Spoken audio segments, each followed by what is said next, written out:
Thanks for joining us on this Wednesday. With British voters choosing to leave the EU in last week's Brexit referendum, the country's Prime Minister seems in no particular hurry to act. We need to get this right. We need to take some time to get it right. And there does need to be some intensive work, and then it'll be a decision for the British Prime Minister to take. So I can't put a time frame on that. David Cameron there, delivering a speech at his final Brussels summit on Tuesday. EU leaders were fairly welcoming as they met him for the first time following the historic Brexit vote.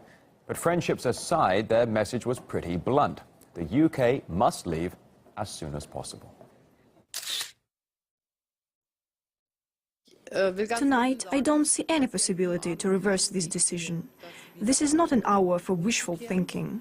And then, looking at our own interests, we'll have to respond to that. But we will not have any negotiations prior to the UK invoking Article 50. What I don't understand is that those who wanted to leave are totally unable to tell us what they want. I thought that if you want to leave, you have a plan. They made their choice from this argument, and we see now the consequences. For not wanting the free movement, they will not have access to the interior market of the EU anymore.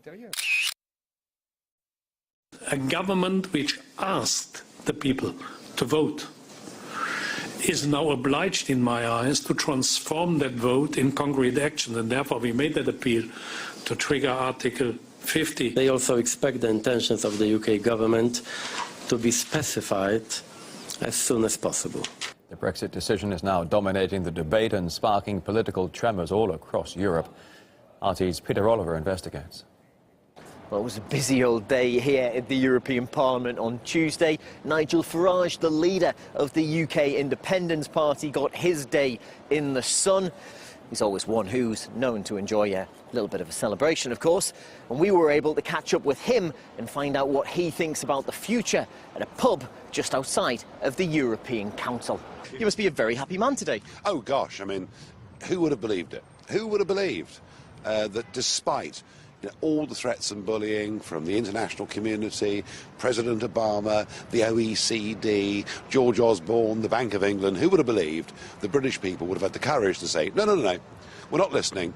We actually want to take back control of our country, our democracy and our lives. That's what happened, and the effect of it, not just in British politics, where already we've seen a Prime Minister go, a European Commissioner resign and a Labour leader on the rocks, but the effect of it here in this place is pretty seismic.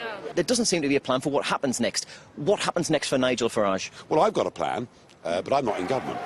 So we are a little bit beholden on the Conservative Party at the moment. But look, actually, what Mr Juncker said this morning was perfectly sensible and quite right. Let's not wait forever. I never thought I'd hear you say well, there you are. It's interesting, isn't it? But I mean, no, we voted to leave. Let's do it. Let's do it. Let's trigger Article 50 and let's go into grown-up negotiations about trade. What happens if they say, yes, you can have trade with the rest of Europe? However, in order to do that, you have to do the same thing as Norway, as Switzerland. You have to pay your dues and you have to allow freedom of movement. How's that going to go down with those people that you convinced that you were going to be able to shut off immigration from the EU to Great Britain? That proposition is nil point. You know, we're just not going to do that. No, goodbye, go away.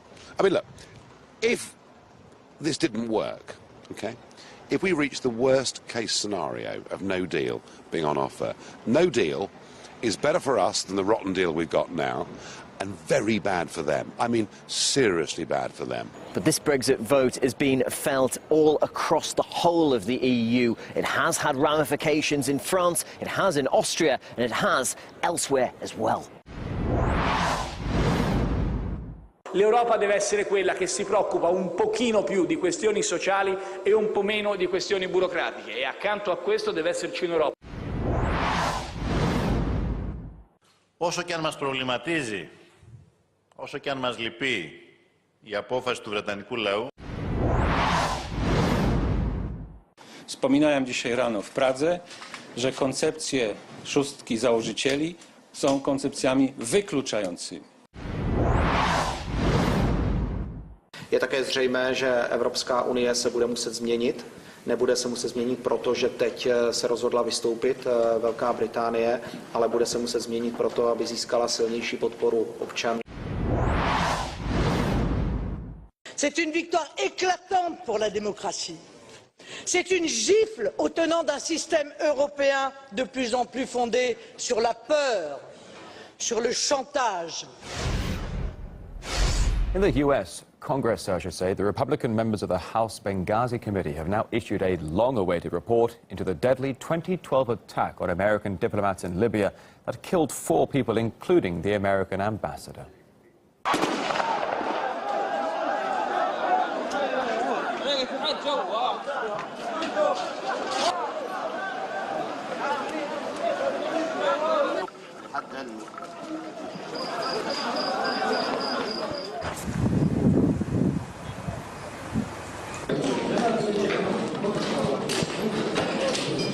The fact is, we had 4 dead Americans. Was it because of a protest, or was it because of guys out for a walk one night who decided they'd go kill some Americans? What difference at this point does it make? He's Guyane Chichikan now with more on the Benghazi report.